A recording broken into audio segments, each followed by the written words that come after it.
नमस्कार, मानस मिश्रा और न्यूज़िया में आप सभी का बहुत बहुत स्वागत करता हूं। जब से प्रधानमंत्री नरेंद्र मोदी सत्ता में आए हैं, वो चाहे प्रधानमंत्री के पद पर या हम बात करें गुजरात में जब वो मुख्यमंत्री बने, तब से लेकर अब तक कभी भी मोदी को आलोचना तो बहुत झेलनी पड़ी, विपक्ष की बहुत आलोचना झेलनी पड़ी, लेकिन इस बार बीजेपी का खुद के नेता, खुद की पूरी आईटी सेल, वो सबसे ज्यादा इस वक्त कसम में है। लेकिन सबके बीच में बीजेपी नेता रवि किशन की जो वीडियो वायरल हो रही है, वो हम आपको दिखाने जा रहे हैं। आज यूजीसी पर जो सवर्ण कहीं ना कहीं आक्रोशित हैं, उस आक्रोश का पूरा कच्चा चिट्ठा और खाका इस रवि किशन की वीडियो में है।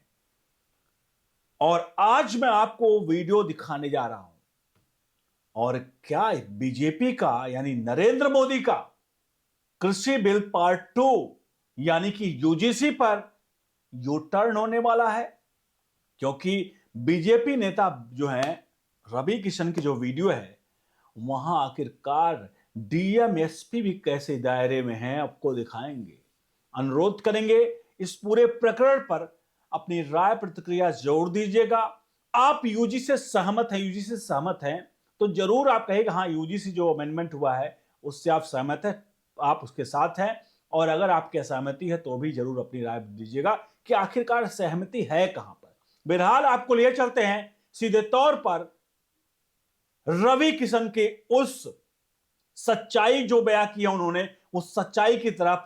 यह सच्चाई आज आपकी आंख खोल देगी और प्रधानमंत्री नरेंद्र मोदी शायद एक बार तो जरूर सोचेंगे। पहले देखिए वीडियो, फिर आगे कुछ और सनसनीखेज इस पूरे मामले में खोलने वाली है, क्योंकि पीएम नरेंद्र मोदी इसको लेकर के बड़ी मीटिंग की बात कही जा रही है। यानी कि क्या ये मीटिंग अब खात्मे की तरफ बढ़ेगा यूजीसी का, वो आगे बात करेंगे। पहले सुनिए क्या कुछ कह रहे हैं यहां पर रवि किशन बीजेपी नेता। लेकिन महोदय, अक्सर आपने देखा होगा कि एक आदमी आता है, किसी पर मुकदमा दायर करता है। अगर वो आदमी मुजरिम है, गलत किया है, तो उसको सजा मिले, नो प्रॉब्लम, उसकी जांच हो। लेकिन अगर उसने कोई जुर्म नहीं किया है और किसी व्यक्ति ने उसके आकर उस पर मुकदमा किया, जिस पर मुकदमा होता है महोदय, उसका पूरा, अगर झूठा मुकदमा, उसका पूरा परिवार बिखर जाता है, समाज में उसकी क्रेडिबिलिटी खत्म हो जाती है, बहन बिटिया की शादी है वो बर्बाद हो जाती है, और मुकदमा करने वाला आराम से रहता है। सर्वोच्च न्यायालय ने इस पर बहुत जांच भी की, पूरा प्रयास भी किया करने के लिए कहीं, लेकिन कमी बेसी में मैं महोदय आपसे निवेदन ये करना चाहता हूं आपके माध्यम से कि इस पर सरकार पर भी बोझ आता है, क्योंकि अनगिनत झूठे मुकदमे का आर्थिक बोझ सरकार पर पड़ता है। समाज में द्वंद्व, तनाव, अनगिनत स्थिति पैदा होती है। मैं आपके माध्यम से सरकार से मांग करता हूं, लोक कल्याण हेतु निर्मित किसी भी कानून के दुरुपयोग कर फर्जी मुकदमा दायर करने वाले लोगों के खिलाफ सख्त कार्रवाई की जानी चाहिए। कतिपय कारणों में फर्जी मुकदमे को सही ठहराने वाले जांच एजेंसी जिसने उस पर जांच की है, उन पर भी एक कानून बनना चाहिए। तो ये लोग जो अनगिनत अनासय जो इनको मुकदमे में झूठे फंसाया गया है, उन पर नहीं कि जिसने झूठा मुकदमा दायर किया उनके लिए कोई सजा तय होनी चाहिए। और ये बहुत महत्वपूर्ण विषय है महोदय, जिस पर सरकार पर भी, न्यायालय पर भी अनगिनत झूठे मुकदमों की फाइल का भार बढ़ता जा रहा है। आपने यहां रवि किशन को सुना, आपने एक चीज सुना इसमें, रवि किशन ने वो सारा कच्चा चिट्ठा खोलकर रख दिया जो वाकई में आज के युग की सच्चाई है। आज हम उस युग में जी रहे हैं क्या, जिस युग में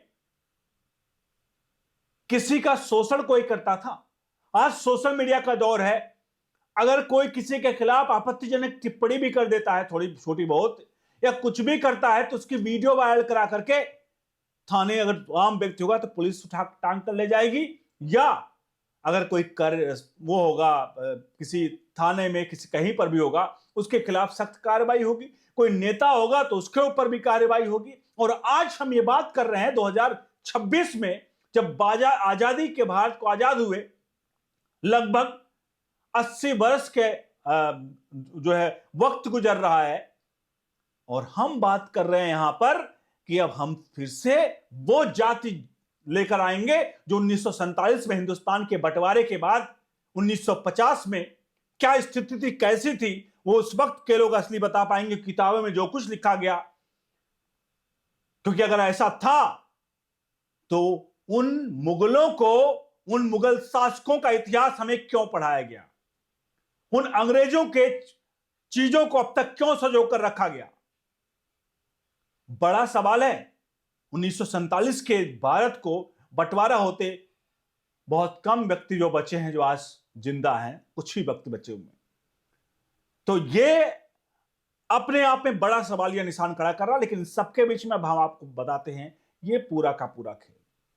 लोग कह रहे हैं कि जिस प्रकार से रवि किशन ने कहा, रवि किशन ने साफ कहा कि एक व्यक्ति जब झूठे मुकदमों में जेल जाता है और वो मुकदमा जिस मुकदमे पर आप को सीधे तौर पर जेल में डाल दिया जाता है, और आपने क्या किया है, जो आप पर आरोप लगते हैं कि इसने मुझे जाति सूचक शब्द से इस्तेमाल करके, यानी कि SC/ST एक्ट लग जाता है। रवि किशन यहां SC/ST एक्ट के बारे में बात कर रहे हैं इस संसद में, और वो साफ बता रहे हैं कि SC/ST एक्ट से किस प्रकार का उसका दुरुपयोग हुआ है। और जब ये दुरुपयोग की चीजें हम देख रहे हैं, उसके बावजूद भी क्या ऐसी आन पड़ी थी कि आपने ऐसे समय में, जहां आप कटेंगे तो मतलब जो कह रहे हैं ना, बटेंगे तो कटेंगे वाली कहानी आप, जाहिर सी बात है, कही गई है। ऐसे में आप जातियों को बांटने की बात कर दी आपने। क्या आपने ये कोई समीकरण देखा क्या कि अगला वर्ष से पिछला, यानी अगला महज 20, 25, 30% है, पिछला 70% है, तो चलो ठीक है, अगले को छोड़ दो और पिछड़ों को लेकर चलते हैं। कुछ तो सोचा होगा, या कोई और पीछे खेल चला। लेकिन एक बात तो बता रहे हैं आपको, खेल इतना आसान नहीं है। मैंने एक शुरुआत में कहा, इस वक्त बीजेपी के नेता, सोशल मीडिया से लेकर जितने भी हैं, उन्होंने तब उनका जो स्टैंड है वो ये समझ नहीं पा रहे कि कौन सा स्टैंड ले जाए, पर मतलब स्टैंड, किस स्टैंड पे हम जाके खड़े हों, मोदी के पक्ष में या विपक्ष में। लेकिन एक बात तो तय है, मैंने बताया इस प्रकार से जब से मोदी सत्ता में आए, गुजरात से लेकर दिल्ली तक, तब से आज तक इनका घोर विरोध तो हुआ, लेकिन एक वर्ग जो हमेशा इनके साथ रहा, वो वर्ग मीडिया का तबका, जिसको गोदी मीडिया तक का भी तमका, मतलब एक तरह से मुहर लगाई गई, वो लगातार चुप रहा। वो कभी भी आवाज नहीं उठाया, वो हर मोड़ पर साथ रहा। लेकिन आज एक ऐसी चीज, देखिए हर बात पे साथ देना, आज अगर इस तरह की चीजें लाई जाएंगी तो ये आरक्षण को बढ़ावा देने से बड़ी चीज कोई नहीं होगी।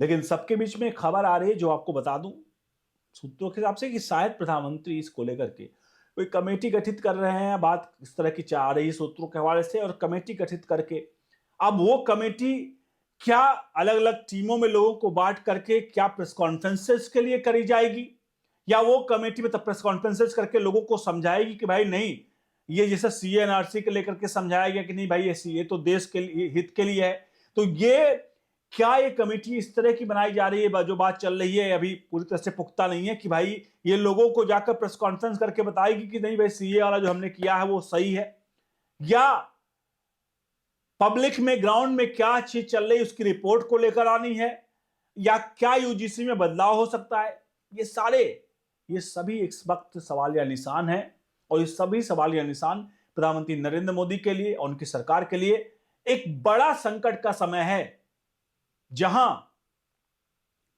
एक वर्ग जो इनके हमेशा साथ रहा, वो इस वक्त इनका हाथ छोड़ता हुआ नजर आ रहा है। और खड़े तौर पर दो व्यक्ति जो साथ होते थे, अब दो उस पे खड़े हुए हैं कॉर्नर पर, और एक दूसरे को कहीं ना कहीं साथ से जरूर देख रहे हैं कि शायद वो सोचता है वो अब पलट आएगा, मतलब पलट के आएगा, और दूसरा सोचता है वो पलट के आएगा।